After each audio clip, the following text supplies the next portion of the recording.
اعوذ باللہ من الشیطان الرجیم بسم اللہ الرحمن الرحیم۔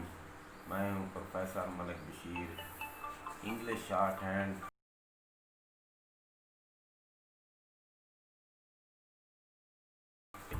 آن لائن کلاسز ہو رہی ہیں۔ آج جو آپ کا سبجیکٹ ہے وہ ہے سی بی سی او پی پی۔ سی بی سی او پی پی جو سبجیکٹ ہے آپ کا، یہ مخفف ہے computer based correspondence office procedure and practice. بیٹا یہ مضمون جو ہے یہ 50 نمبر پہ مشتمل ہے۔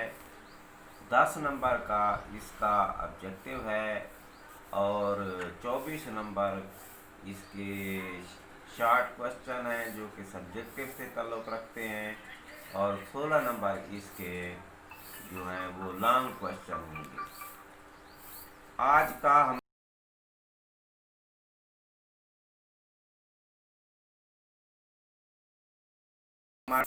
بڑی اہمیت کا حامل ہے۔ شروع میں جب انسان اس دنیا میں آئے، معاشرہ بنا، تو انہیں ضرورتیں نہیں ہوتی تھی، وہ اپنی ضرورتیں خود پوری کر لیتے، لیکن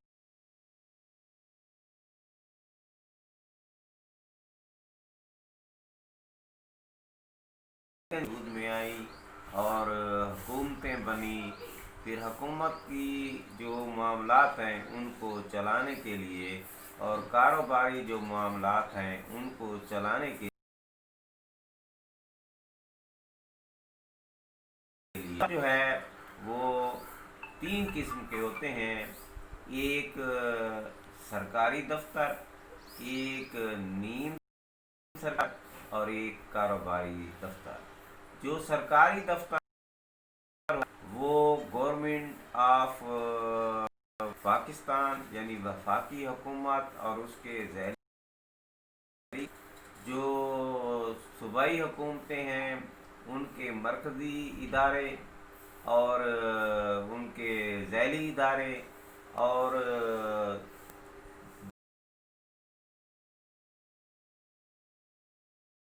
دفاتر جو ہے چلتے ہیں پبلک اور حکومت کے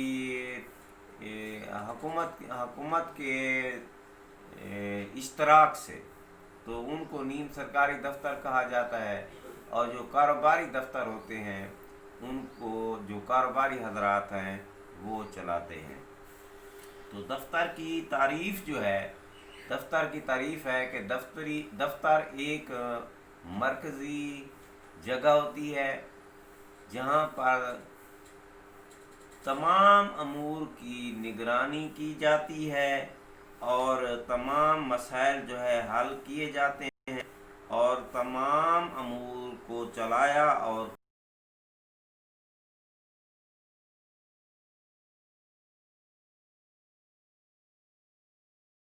جو ہے اس میں یہ ہے کہ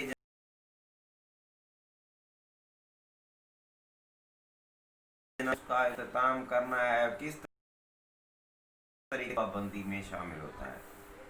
دوسرے نمبر پر جب آپ دفتر بنا لیتے ہیں، آپ ان کی بھرتی کرتے ہیں، کہ دفتر کی ذمہ داری ہوتی ہے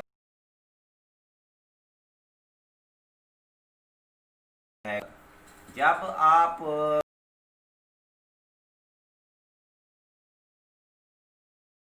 گائیڈ کی بھی ضرورت ہوتی ہے جو کہ وہ گائیڈ کرتا ہے کہ کس طریقے سے آپ نے معاملات چلانے ہیں۔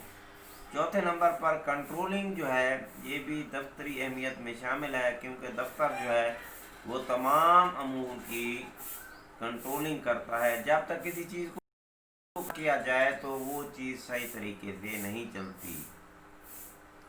اس کے بعد 5واں نمبر ہوتا ہے معلومات اکٹھی کرنا۔ تو یہ دفتر کی ذمہ داری ہوتی ہے کہ جو معلومات اسے چاہیے تو وہ ریڈیو کے ذریعے، ٹی وی کے ذریعے، اخبارات کے ذریعے، رسائل، انٹرنیٹ اور ای میل کے ذریعے جو ہے वो ये मालूमात इकट्ठी कर सकता है। फिर छठे नंबर पर है मालूमात फराहम करना। जो आपने इकट्ठी की हैं, जिन जिन से वो मुतल्लिका मालूमात हैं, तो आपने उनको मुहैया करनी है। फिर सातवें नंबर पर है मालूमात स्टोर करना। जो आपने मालूमात इकट्ठी कर ली हैं, तो आपने क्या करना है कि आप उनको स्टोर करें।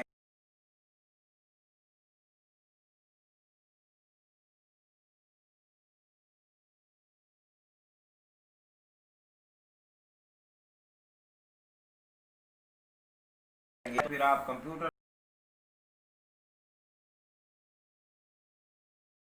के अंदर रखेंगे, ठीक है।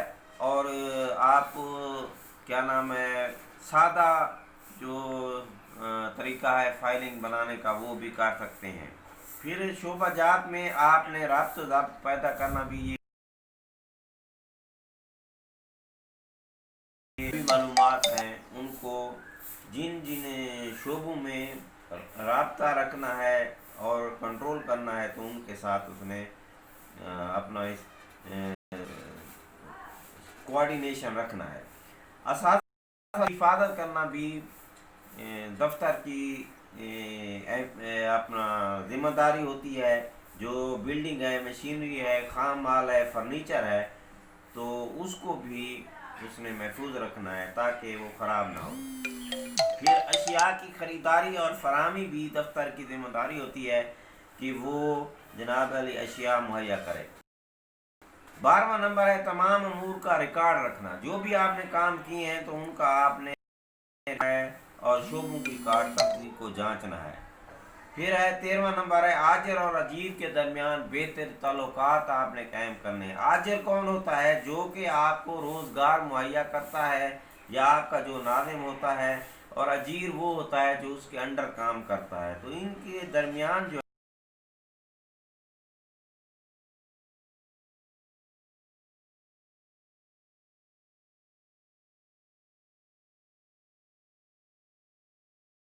करते हैं, जो आपके पास आमदनी आती है,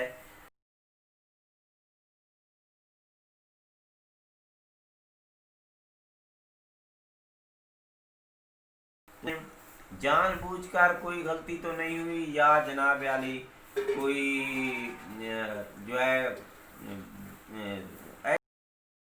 ऐसे ही कर सकते हैं। फिर है बेहतर हालात की दफ्तर की जिम्मेदारी होती है कि वो हालात बेहतर रखे, ताकि जो उनके पास लोग काम करते हैं तो वो उनका मुआवजा और काम वगैरह का उनकी सेहत और तंदुरुस्ती का ख्याल रखा जाए ताकि वो सही काम करें। फिर होता है माली तरगीबात। अगर आप मुलाजिम को कोई बोनस वगैरह देते हैं या कोई इनाम वगैरह देते हैं तो वो बड़ी दिलजमी के साथ काम करता है। तो ये भी दफ्तर की जिम्मेदारी होती है कि वो मुलाजमीन को माली तरगीबात दें ताकि वो अच्छे तरीके से काम करें। 17 नंबर, अगर आपके जो मुलाजमीन हैं उनकी मौत हो जाती है, हादसा हो जाता है या माजूर हो जाते हैं, तो आप उनको बीमा का तहफ़्फ़ुज़ फराहम करें ताकि उनका मुस्तक़बिल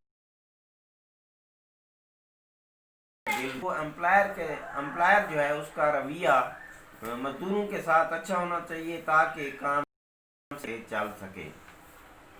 19 नंबर है तिब्बी और तालीमी सहूलियात।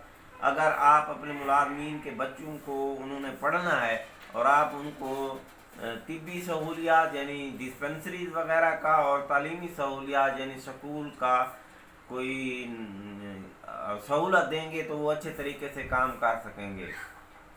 अगर कोई बड़ी फैक्ट्री है तो वो खुद अपना स्कूल भी कायम कर सकते हैं या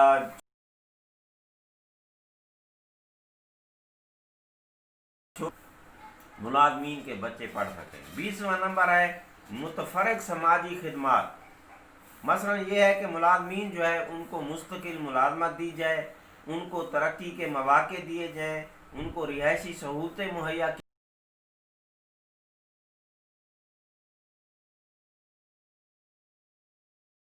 पे उनको खाने पीने की अशिया मिल सकें। استطال کا خاتمہ بھی اس میں ہے کہ کسی ملازم کی جو ہے وہ استحصال نہ ہو، اور احساس خودداری جو ہے وہ بھی آپ نے ملحوظ خاطر رکھنی ہے کہ کسی کی آپ نے انسلٹ نہیں کرنی، آپ نے مروت کے ساتھ، مساوات اور اخوت کے ساتھ پیش آنا ہے۔ شکوک و شبہات کا خاتمہ یہ بھی لازمی ہے، اگر ملازمین کے درمیان کوئی شکوک و شبہات ہوں تو ان کو دور کرنا لازمی ہوتا ہے تاکہ جو کام ہے وہ صحیح طریقے سے چل سکے۔ مشاورتی کونسل جو ہے، دفتر ایک مشاورتی کونسل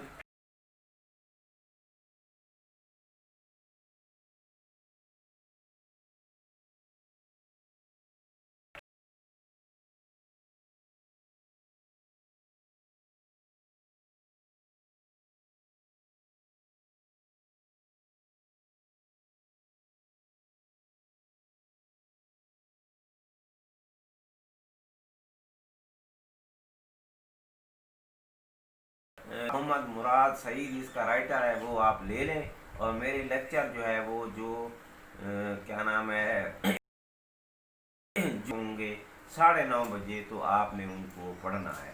بہت بہت شکریہ۔